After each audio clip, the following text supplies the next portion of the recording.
Good morning, students. Now we are going to the discussion on the valuation of goodwill. आज का जो हमारा topic है बेटी वो है वैल्यूएशन ऑफ गुडविल का। वैल्यूएशन ऑफ गुडविल में हम गुडविल की वैल्यू को फाइंड आउट करेंगे बेटी, लेकिन इस वैल्यू को फाइंड आउट करने से पहले हमें इस टर्म्स को क्लियर करना है कि what is the mean of the goodwill. As you know बेटे, जैसे हम सबकी अपनी अपनी इमेज होती है, वैसे ही हर ऑर्गेनाइजेशन बिजनेस कंपनी की अपनी अपनी इमेज होती है। तो गुडविल डिपेंड करती है बेटे किस पे? प्रॉफिट पे डिपेंड करती है। किसी भी बिजनेस, किसी भी कंपनी की जो गुडविल है बेटे वो डिपेंड किस पे करेगी बेटे? प्रॉफिट पे। और प्रॉफिट कौन सा होना चाहिए बेटा? ऑपरेटिंग प्रॉफिट होना चाहिए। कौन सा प्रॉफिट होना चाहिए बेटे? ऑपरेटिंग प्रॉफिट होना चाहिए। ऑलमोस्ट हमें जो ये प्रॉफिट टर्म दी होती है एग्जाम में, क्वेश्चन में, वो नेट प्रॉफिट होता है बेटे। नेट प्रॉफिट हम कहां से फाइंड आउट करते हैं बेटे? जब हम फाइनल अकाउंट बनाते हैं तो उसमें प्रॉफिट एंड लॉस अकाउंट जो हम प्रिपेयर करते हैं उसमें हम फाइंड आउट करते हैं कंपनी का क्या? Net profit. गुडविल डिपेंड करेगी बेटे हमेशा किसके ऊपर? Operating profit. What is the difference between the both बेटे? ऑपरेटिंग प्रॉफिट वो प्रॉफिट होता है जो बिजनेस को ऑपरेट करके अर्न किया है, वो प्रॉफिट ऑपरेटिंग प्रॉफिट होता है बेटे। एक एग्जांपल ले लेते हैं स्मॉल से बिजनेस का। मान लीजिए बेटे कि एक मार्केट में शॉप है, किसी भी स्टेशनरी की शॉप है।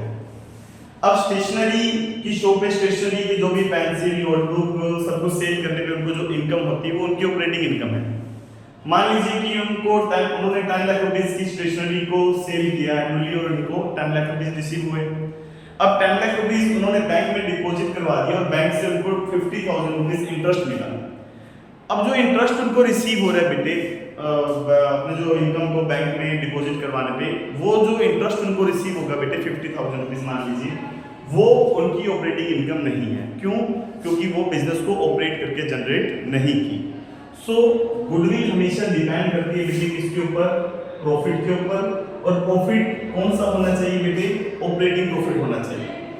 कोई भी बिजनेस है बेटे, अगर उसका एनुअली पर ईयर अगर प्रॉफिट बेटे इंक्रीज होता रहेगा तो हम ये मानते हैं कि मार्केट में उसकी गुडविल बहुत अच्छी है, वेल एंड गुडविल है। लेकिन अगर किसी भी बिजनेस के ऑर्गेनाइजेशन के अंदर प्रॉफिट कंटिन्यू डिक्रीज हो रहा है बेटे, तो अपने ये मानते हैं कि उसकी गुडविल है, इमेज है, वो डाउन हो रही है। अब जो नेट प्रॉफिट है उसे हमें कन्वर्ट करना होगा किसमें? ऑपरेटिंग प्रॉफिट में गुडविल को फाइंड आउट करने के लिए। एक एग्जांपल ले लेते हैं बेटे स्मॉल सा, जिससे आपको ये क्लियर हो जाएगा कि गुडविल है वो डिपेंड करेगी किस पे बेटे? नेट प्रॉफिट पे या ऑपरेटिंग प्रॉफिट पे। उसको हम क्लियर करते हैं। मान लीजिए बेटे कि दो बिजनेस हैं, एक बिजनेस है ए और एक है बी।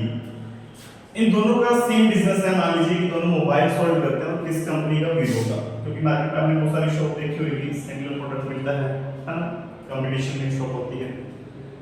अब मैं इस शॉपकीपर के पास गया और मैंने इसकी एनुअल इनकम को जजमेंट किया, तो इसने बताया कि मेरी एनुअल इनकम कितनी है? 20 लाख। 20 लाख रुपए इसके फाइनल अकाउंट्स में मिले। नेट प्रॉफिट को चेक किया। इसके बिजनेस के अंदर जाके मैंने इसके फाइनल अकाउंट्स को जज किया, तो इसका जो इनकम बन रही थी बेटे, मान लीजिए वो बन रही थी कितनी? 50 लाख। ये जो दोनों ही डाटा है बेटे वो डिपेंड है किसके ऊपर? जो रिलेटेड है किससे बेटे? नेट प्रॉफिट पे, नेट प्रॉफिट से रिलेटेड है। अब जब मैंने इसके फाइनल अकाउंट को प्रॉपर्ली सर्च किया तो मुझे पता लगा, अब आप इन दोनों को अगर जज करते हो तो बेटा आपको ये फील हो रहा है कि सर गुडविल तो बी की ज्यादा है, क्योंकि दोनों का सेम बिजनेस है, सेम शॉप है, सब कुछ सिमिलर है। लेकिन इसको एनुअली नेट प्रॉफिट 50 लाख है और इसका 20 लाख है, तो अपने को पता लग रहा है कि बी की गुडविल ज्यादा होगी ए के बिजनेस से। अगर मैंने इसके फाइनल अकाउंट्स को डीपली जजमेंट किया और मुझे पता लगा कि मैंने 35 लाख इनकम, एक ऐसी इनकम इस बिजनेस में है जो इस बिजनेस से रिलेटेड है ही नहीं, ऑपरेटिंग इनकम नहीं है बेटे, वो नॉन ऑपरेटिंग इनकम है, वो बिजनेस को ऑपरेट करके अर्न नहीं किया। तो यहाँ इसका जो ऑपरेटिंग प्रॉफिट है बेटे वो कितना है? 15 लाख है। अब आप बोलोगे कि सर गुडविल तो एक ही ज्यादा है, क्योंकि उसका जो 35 लाख रुपीस जो प्रॉफिट है वो नॉन ऑपरेटिंग प्रॉफिट है। कौन सा ऑपरेटिंग है बेटे? नॉन ऑपरेटिंग प्रॉफिट है, बिजनेस को ऑपरेट करके इसने अर्न नहीं किया बेटे। अब आपको यहाँ जजमेंट करें तो फर्स्ट स्टेप पे तो हमें यहाँ जजमेंट करने से लग रहा था कि सर गुडविल तो बी की ज्यादा है, लेकिन जैसे ही मैंने आपको नॉन ऑपरेटिंग इनकम की रिपोर्ट दी तो आपको पता लगा कि सर गुडविल तो किसकी ज्यादा है? डी। अब मैंने ए के फाइनल अकाउंट्स को भी अच्छे से सर्च किया। इसके फाइनल अकाउंट्स को बेटे मैंने जब अच्छे से सर्च किया तो मुझे पता लगा कि यहाँ सीन कुछ और बन गया बेटे। यहाँ इसके फाइनल अकाउंट्स को जजमेंट करने के बाद मुझे पता लगा कि इस पर्सन की जो इनकम मैंने चेक की बेटे, इसके पास जो नॉन ऑपरेटिंग इनकम थी वो किसकी नॉन ऑपरेटिंग इनकम कितनी थी, मान लीजिए बेटे 12 लाख रुपीस थी। कितनी बेटे 12 लाख। मैंने जब इसके फाइनल अकाउंट्स को सर्च किया बेटे तो मुझे नॉन ऑपरेटिंग इनकम मिली बेटे, कितनी इनकम मिली 12 लाख। 12 लाख की कैसी इनकम थी बेटे, जो बिजनेस की थी नहीं। तो बिजनेस की अगर फाइंड आउट करें, ऑपरेटिंग इनकम फाइंड आउट करें तो इसकी ऑपरेटिंग इनकम कितनी आएगी बेटे 8 लाख आएगी। अब अगर यहाँ जजमेंट करते हैं तो आप बोलोगे सर गुडविल डी की ज्यादा है तो इसका ऑपरेटिंग प्रॉफिट कितना है 15 लाख है, इसका ऑपरेटिंग प्रॉफिट कितना है 8 लाख है। जब हमने फर्स्ट स्टेप को जज किया, वंस अगेन देखिएगा, जब हमने फर्स्ट स्टेप को जज किया, जब मैंने आपको इसकी नॉन ऑपरेटिंग इनकम की कोई भी रिपोर्ट नहीं दी बेटे, तब आपने मुझे बोला कि सर यहाँ कंपैरिजन करें तो गुडविल ज्यादा किसकी है, बी की है। लेकिन जब मैंने इसकी नॉन ऑपरेटिंग इनकम की आपको जजमेंट्स दी तब आपने इसकी नॉन ऑपरेटिंग इनकम कम करके लेस करके इससे चेक किया कि इस बिजनेस की जो ऑपरेटिंग इनकम है वो 15 लाख है। तो हमें पता लग गया कि इसका ऑपरेटिंग प्रॉफिट 15 लाख है। इसका अगर 20 लाख सेम मान के चलते तो आप बोलोगे कि सर गुडविल तो एक ही ज्यादा है।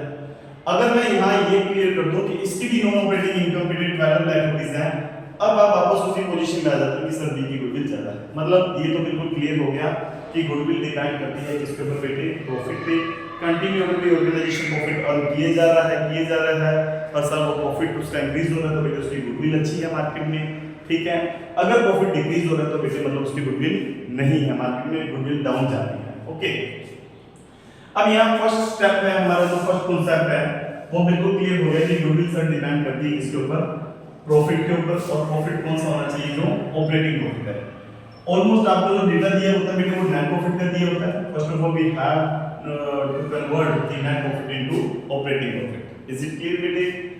तो अब हमारा जो वैल्यूएशन ऑफ गुडविल का बेटे जो स्टेप बनेगा, हमारा जो फर्स्ट स्टेप बनेगा बेटे वो कौन सा स्टेप बनेगा, उस फर्स्ट स्टेप में हम ये राइट करेंगे कि हमें जो नेट प्रॉफिट दिया होगा बेटे, जो हमें फर्स्ट स्टेप में हमारा जो स्टेप फर्स्ट होगा बेटे उसमें क्या होगा, जो नेट प्रॉफिट होगा बेटे, जो नेट प्रॉफिट होगा वो हमें कन्वर्ट करना होगा बेटा, कन्वर्ट इनटू ऑपरेटिंग प्रॉफिट। उस प्रॉफिट को आपको किसमें कन्वर्ट करना होगा बेटे, ऑपरेटिंग प्रॉफिट में कन्वर्ट करना होगा। ओके, ये हमारा स्टेप क्या था बेटा, फर्स्ट का। अब आते हैं स्टेप सेकंड पे। स्टेप सेकंड में जो हमें प्रॉफिट दिए होंगे बेटे, प्रॉफिट किसी भी एक पर्टिकुलर ईयर के प्रॉफिट पे गुडविल डिपेंड नहीं करेगी बेटे। आपको जो प्रॉफिट दिया होगा कुछ ईयर्स का दिया होगा, प्रीवियस ईयर्स पे ही होंगे बेटे, उसका आपको प्रॉफिट दिया होगा, उनके बेस पे आप गुडविल फाइंड आउट करोगे।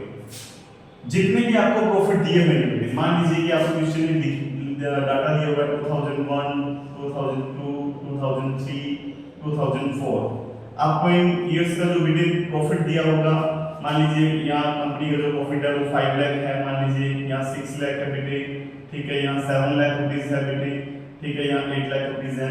ये जो डेटा है बेटे कौन सा डेटा है, नेट प्रॉफिट है। आपको इसको किस में कन्वर्ट करना पड़ेगा बेटा, ऑपरेटिंग प्रॉफिट में कन्वर्ट करना पड़ेगा। जो भी एडजस्टमेंट्स दिए होंगे नॉन ऑपरेटिंग इनकम्स के या नॉन ऑपरेटिंग एक्सपेंसेस के लिए उनके एडजस्टमेंट्स हम करेंगे, करने के बाद इसको कन्वर्ट करेंगे किसमें, ऑपरेटिंग प्रॉफिट में। मान लीजिए बेटे कि यहाँ जो ऑपरेटिंग प्रॉफिट है, इसका ऑपरेटिंग प्रॉफिट 4 लाख आ गया बेटे, इसका ऑपरेटिंग प्रॉफिट है मान लीजिए कि बेटे 3 लाख हो गया बेटे, ठीक है। इसका जो ऑपरेटिंग प्रॉफिट है मान लीजिए बेटे 2 लाख हो गया, इसका ऑपरेटिंग प्रॉफिट है मान लीजिए 1 लाख हो गया बेटे।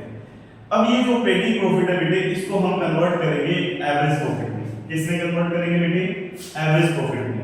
सो यहाँ सेकंड स्टेप हमारा बनेगा operating profit convert into average profit. यहाँ हमने प्रॉफिट्स को किसमें कन्वर्ट कर देंगे बेटे, एवरेज प्रॉफिट में कन्वर्ट कर देंगे। अब जो एवरेज प्रॉफिट फाइंड आउट करना है बेटे, वो एवरेज प्रॉफिट आप 2 टाइप से फाइंड आउट कर सकते हो बेटे। एक तो होगा बेटा सिंपल बेस से बेटे, और एक क्या होगा, वेटेड।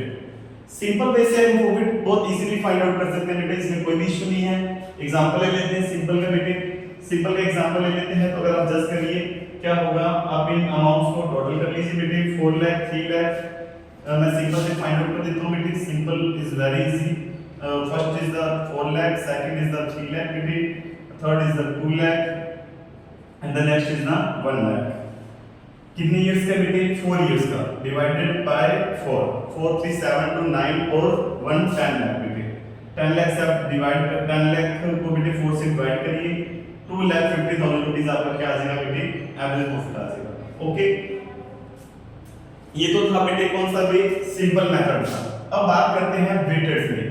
कई बार एग्जाम में ये बाउंड कर दिया जाता है बेटे कि आप जो ट्रेडिंग प्रॉफिट को एवरेज प्रॉफिट में कन्वर्ट कर रहे हो, वो वेटेड मेथड से आपने क्या करना है? कन्वर्ट करना है बेटे। जब आप वेटेड मेथड से कन्वर्ट करोगे तो आपने ध्यान रखना है कि सबसे पहले आप क्या लिखोगे बेटे? ईयर, फिर आप क्या लिखोगे बेटे? प्रॉफिट,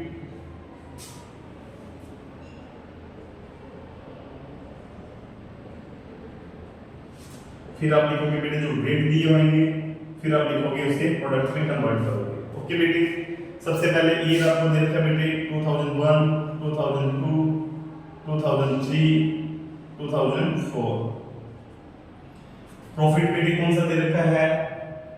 ऑपरेटिंग प्रॉफिट राइट करेंगे बेटे कितना? 4 लाख, 3 लाख, 2 लाख, उसके बाद क्या है बेटा? 1 लाख। वेट बेटे 1 2 3 4, 0 से स्टार्ट नहीं करिएगा बेटे, 1 से स्टार्ट करना है। प्रॉफिट को वेट से मल्टीप्लाई कर दीजिए बेटे, आप प्रोडक्ट तक आ जाएंगे। मल्टीप्लाई करेंगे बेटा कितना आएगा? 4 लाख आ जाएगा बेटा। कितना आएगा यहाँ? 6 लाख आ जाएगा। 2 3 6 लाख, वंस अगेन बेटे। ओके, यहाँ कितना आ जाएगा बेटा? 4 लाख आ जाएगा। अब टोटल करिए बेटे वेट का, अब प्रोडक्ट का सॉरी बेटे प्रोडक्ट का टोटल करेंगे। प्रोडक्ट का टोटल करेंगे बेटे 6 और 4 10 और 6 16 और 4 कितना आ जाएगा बेटे? 20 लाख आ जाएगा। ओके, अब वेट का टोटल करिए बेटे 4 और 3 7 और 9 और 1 10। अब आप एवरेज प्रॉफिट में जब इसे कन्वर्ट करोगे बेटे तो आप क्या करोगे? प्रोडक्ट अपॉन वेट करना है बेटे। क्या फॉर्मूला यहाँ यूज करेंगे? अगर यहाँ नहीं दिख रहा बेटे बोर्ड पे तो मैं यहाँ लिख देता हूँ। यहाँ क्या लिखेंगे बेटे? Product upon weight. कितना आएगा बच्चे? यहाँ आ जाएगा 20 लाख रुपीस बेटा आपका प्रोडक्ट का टोटल है, वेट का टोटल 10 है, आपका जो एवरेज प्रॉफिट है वो कितना आ जाएगा बेटा? 2 लाख आ जाएगा। ये है बेटे किससे फाइंड आउट किया है मैंने? वेटेड मेथड से। दो मेथड होंगे बेटे, सिंपल मेथड और वेटेड मेथड। वेटेड मेथड कुछ बुक से बेटे अलग अलग राइटर्स की बुक्स है, कुछ पर्टिकुलर क्वेश्चंस को बाउंड करती है कि उसे वेटेड से फाइंड आउट करना है, कुछ है वेट दिए होने पे अगर वेट गिवन है तभी हम फाइंड आउट करेंगे वेटेड से। ओके बेटा, सो इस तरह आप वेटेड मेथड लगा के ऑपरेटिंग प्रॉफिट को किसमें कन्वर्ट करोगे बेटा? किसमें? एवरेज प्रॉफिट में। अब इसके बाद स्टेप थर्ड को स्टार्ट करते हैं। स्टेप थर्ड में क्या करना है स्टूडेंट्स? स्टेप थर्ड में आपको एक स्टेटमेंट बनानी है। ये गुडविल फाइंड आउट करने के स्टेप है। जैसे गुडविल फाइंड आउट करने के जब आप स्टेप लगाओगे तभी इसकी जो टॉपिक है, इसका जो थियरी है बेटे आप एग्जाम में दे पाओगे। अब आता है हमारा स्टेप नंबर थर्ड बेटे। स्टेप नंबर थर्ड में हमें क्या करना है? स्टेप नंबर थर्ड में हमें क्या करना है बेटा? जो आपका ये एवरेज प्रॉफिट है बेटा, सबसे पहले आपका जो एवरेज प्रॉफिट है उसको राइट कर लीजिए बेटे। एवरेज प्रॉफिट राइट करने के बाद आप क्या करोगे? एवरेज प्रॉफिट राइट करने के बाद आपने क्या करना है बेटे? यहाँ अगर कोई एप्रोप्रिएशन दे रखा है आपको एग्जाम में, कोई एप्रोप्रिएशंस दिए होंगे जो हमने फर्स्ट चैप्टर में डिस्कशन किए थे, ठीक है? मैनेजर कमीशंस या किस तरह की रेम्युनरेशन सैलरी वगैरह होगी वो यहाँ क्या कर दोगे? लेस कर दोगे। उसके बाद आपका जो प्रॉफिट आपको रिसीव होगा वो प्रॉफिट रिसीव होगा बेटे actual average profit. Actual average profit, क्योंकि रियल में तो बेटे एप्रोप्रिएशन के बाद ही डिवाइडेशन करते हैं ना। मान लीजिए कि एवरेज प्रॉफिट अब 1 लाख है, फर्म में कुछ एप्रोप्रिएशन है 20,000 के, तो एप्रोप्रिएशन लेस करने के बाद जो प्रॉफिट होगा बेटे वही प्रॉफिट है, एक्चुअल में तो वही डिस्ट्रीब्यूट होगा ना बेटे। तो वो जो प्रॉफिट आएगा वो एक्चुअल एवरेज प्रॉफिट होगा। ओके, तो first of all average profit लिखना है बेटे, फिर एप्रोप्रिएशंस कम करने हैं, एक्चुअल एवरेज प्रॉफिट आ जाएगा। फिर आप लेस करोगे बेटे, क्या लेस करेंगे? Profit on capital employed. Profit on capital employed. Okay बेटे, profit on capital employed. Profit on capital employed less करने के बाद आपके पास जो प्रॉफिट आ जाएगा बेटे वो कौन सा प्रॉफिट होता है? सुपर प्रॉफिट होता है। कौन सा प्रॉफिट होगा बेटे? Super profit. ये जो दोनों प्रॉफिट है बेटे इनके ऊपर गुडविल डिपेंड करेगी, अलग अलग मेथड्स हम यूज करेंगे स्टेप नंबर 4 में। जो एवरेज प्रॉफिट है बेटे, एवरेज प्रॉफिट और एक्चुअल एवरेज प्रॉफिट सिमिलर हो सकता है अगर कंपनी के पास एप्रोप्रिएशंस नहीं है, अगर फर्म के कुछ एप्रोप्रिएशंस नहीं है। मान लीजिए बेटे जो एवरेज प्रॉफिट है वो 40 लाख है और एप्रोप्रिएशन नहीं है, तो तो आप मान के चलिए कि एक्चुअल एवरेज प्रॉफिट और जो एवरेज प्रॉफिट है वो सिमिलर रहेगा।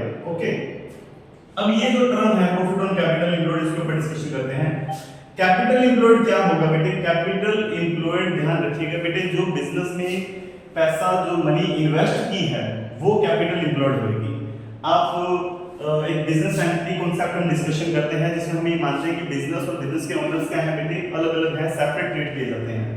अब ओनर्स ने, बिजनेस में जो ओनर्स को रिटर्न करना है, जिनका इन्वेस्टमेंट है, वो हम कैपिटल एम्प्लॉयड में काउंट करते हैं बेटे। मैं एक एग्जांपल दे देता हूं आपको, अगर आप लायबिलिटी साइड को यूज करोगे तो उसमें 3 पॉइंट्स आप ध्यान रखिएगा बेटे। एक तो ओनर्स के जो रुपीस होंगे बिजनेस में इन्वेस्टमेंट होगा, ठीक है।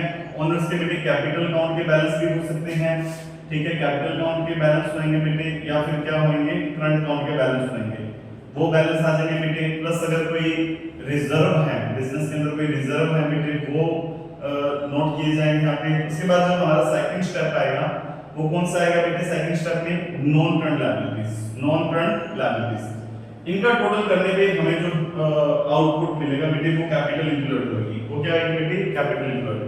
Current liabilities is not part of the capital employed by, क्योंकि बेटे करंट लायबिलिटीज वो लायबिलिटीज होती है जो हमें विद इन 1 ईयर या इमीडिएटली कभी भी पे करनी पड़ सकती है। नॉन करंट लायबिलिटीज बिजनेस की वो लायबिलिटीज होती है बेटे जो लॉन्ग टाइम के बाद पे करनी होती है, ठीक है।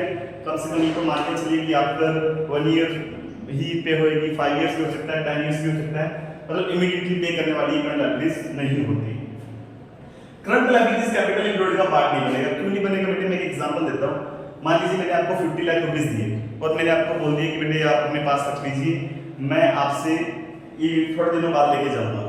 अब आप 50 लाख रुपीस कहीं भी इन्वेस्ट नहीं कर सकते क्योंकि मैंने आपको बोल दिया कि मैं आपसे थोड़े दिन में ले लूंगा। ये आपकी करंट लायबिलिटीज है बेटे, आपको पता है कि सर कभी भी लेने आ सकते हैं, तो आप इस मनी को कहीं भी इन्वेस्ट नहीं करोगे क्योंकि ये आपकी क्या है? करंट लायबिलिटीज है। तो करंट लायबिलिटीज कभी भी इन्वेस्टमेंट का पार्ट नहीं बनेगी। कैपिटल एम्प्लॉयड इन्वेस्टमेंट होता है बिजनेस में, जो हमने प्रॉपर बिजनेस में इन्वेस्ट किया है। अगर यही 50 लाख रुपीस में आपको ये बोल दूं कि बेटे ये 50 लाख रुपीस रख लो, मैं आपसे 5 साल बाद लेके जाऊंगा, मैं गारंटी लेता हूं ये पैसे आप कहीं ना कहीं इन्वेस्ट जरूर करोगे क्योंकि आपकी करंट लायबिलिटीज नहीं है। आपको पता है कि सर 5 इयर्स के बाद आएंगे लेने, आप ज्यादा नहीं तो क्या करोगे? बैंक में डिपॉजिट करवा दोगे ताकि आपको इंटरेस्ट मिल जाए, बैंक में इन्वेस्ट कर दोगे, आप कहीं ना कहीं इन्वेस्ट जरूर करोगे।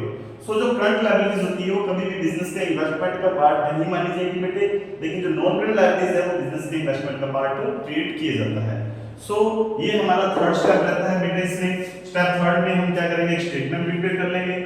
इस स्टेटमेंट को प्रिपेयर करने के बाद स्टेप नंबर 4 पे हम क्या करेंगे? गुडविल को फाइंड आउट कर लेंगे बेटे। गुडविल फाइंड आउट करने के जो मेथड्स हैं उसके ऊपर हम डिस्कशन करते हैं।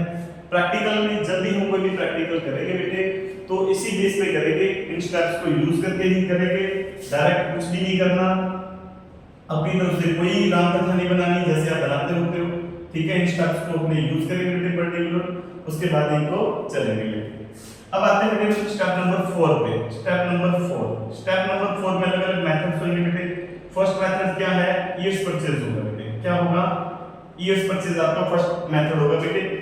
ईयर्स परचेज में हमने क्या करना है कि आपको 2 ऑप्शन दिए हुए हैं बेटे, या आपको बोला जाएगा एक्चुअल प्रॉफिट या सुपर प्रॉफिट का ईयर्स परचेज करेंगे बेटे। ये दोनों सिमिलर हो सकते हैं, मैंने पहले भी आपको बता दिया, ये डाटा सेम हो सकता है अगर एप्रोबेशन दी है तो।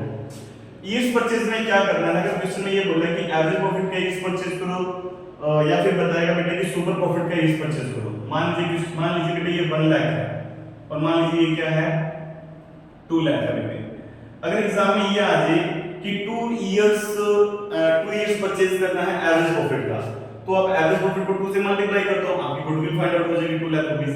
अगर ये बोलता है कि 3 इयर्स परचेज करना है सुपर प्रॉफिट का बेटे, तो इसको 2 लाख से मल्टीप्लाई कर दो सुपर प्रॉफिट को, आपकी गुडविल फाइंड आउट हो जाएगी।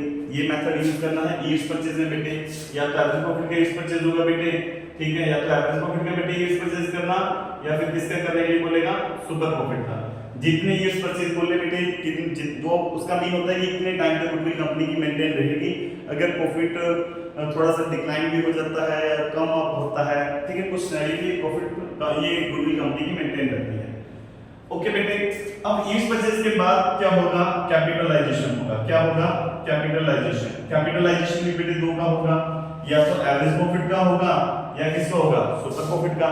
अगर एवरेज प्रॉफिट का होगा बेटे तो क्या लिखना है? Average profit into 100 upon normal rate of return minus capital employed, ये इसका फॉर्मूला होगा बेटा। अगर सुपर प्रॉफिट का कह देंगे तो सुपर प्रॉफिट इनटू 100 अपॉन क्या करना है बेटे, normal rate of return. Normal rate of return given होती है क्वेश्चन में। अभी नॉर्मल रेट ऑफ रिटर्न क्या होती है बेटे, नॉर्मल रेट ऑफ रिटर्न का मतलब ये होता है कि आप जो बिजनेस में पैसा इन्वेस्ट कर रहे हो, कैपिटल एम्प्लॉयड लगा रहे हो, उसके ऊपर आपको जो रिटर्न मिलेगा, जो आपको प्रॉफिट रिसीव होगा, वो प्रॉफिट आपको नॉर्मल रेट ऑफ रिटर्न पे भी मिल सकता है। जैसे मैं एग्जांपल देता हूं कि मेरे पास 10 लाख रुपीस है, मेरे को बिजनेस में इन्वेस्ट करने हैं। मैंने कोई प्लान तैयार किया कि मैं यहाँ इसको इन्वेस्ट कर देता हूँ और मुझे पता लगा कि वहाँ एनुअली मुझे कितना प्रॉफिट होगा, 80,000 प्रॉफिट होगा 10 लाख रुपीस इन्वेस्ट करने में। लेकिन जो मार्केट में बैंक की रेट की इंटरेस्ट होती है, मान लो वो 10% इंटरेस्ट है, ये नॉर्मल रेट ऑफ रिटर्न मान लीजिए। अब ये मतलब होगा कि बेटे 10 लाख रुपीस का अगर मैं बिजनेस करता हूँ तो मुझे कितना रुपीस प्रॉफिट मिलता है, 80,000। अगर मैं बैंक में उसको डिपॉजिट करवा दूं बेटे, जिसपे 10% मेरे को इंटरेस्ट मिलेगा, एनुअली तो कितना मिलेगा, 1 लाख। सो मैंने क्या प्लान किया, अगर मैं मान लीजिए कि किसी कंपनी के डिबेंचर भी परचेज कर लेता हूँ, मुझे 10% रिसीव हो रहा है, उस पर रिटर्न मिल रही है, तो फिर मैं बिजनेस की हेडेक क्यों लूंगा बेटे। तो normal rate of return check करना होता है बेटे। नॉर्मल रेट ऑफ रिटर्न एक मार्केट की रिटर्न्स भी हो सकती है और एक सिंगल बिजनेस की रिटर्न्स को भी इंडिकेट कर सकता है कि सिंगल बिजनेस इतने प्रॉफिट अर्न करते हैं, इतने इन्वेस्ट करते हैं। ओके, ये क्वेश्चन में गिवन होती है बेटे। इसका जो फॉर्मूला है वो कुछ बुक्स में दिया होता है, वैसे इसका जो फॉर्मूला है वो रेट प्लस रिस्क दिया जाता है, लेकिन कहीं दिया होता है, कहीं नहीं दिया होता, तो वो अपने चेक कर लेंगे। अब आगे चलते हैं बेटे स्टेप नंबर 4 पे। ये दो कैपिटलाइजेशन के मेथड हो जाएंगे बेटा। मेथड गुडविल के दो और हैं बेटे, एक तो है परचेज कंसिडरेशन गुडविल और एक होती है बेटे हिडन गुडविल। अलग जो दो मेथड और हैं बेटे गुडविल फाइंड आउट करने के, वो हम बाद में नेक्स्ट क्लास में चेक करेंगे बेटे। ये आपका स्टेप फर्स्ट था, नेट प्रॉफिट कन्वर्ट करो operating profit, operating profit average profit में कन्वर्ट कर दो, स्टेटमेंट को प्रिपेयर कर लो बेटे। अब स्टेप नंबर ये, यहाँ पे आप कैलकुलेशन ऑफ गुडविल करोगे बेटे। क्या करोगे, कैलकुलेशन ऑफ गुडविल। यहाँ ये स्टेप का जो नेम है बेटे, वो आपने क्या देना एग्जाम में, कैलकुलेशन ऑफ गुडविल देना है बेटे। ओके, सो आज के लेक्चर में इतना ही अटेंड करेंगे बेटे टॉपिक। बाकी जो मेथड है गुडविल की वो हम बाद में डिस्कशन करेंगे। थैंक यू सो मच बेटे।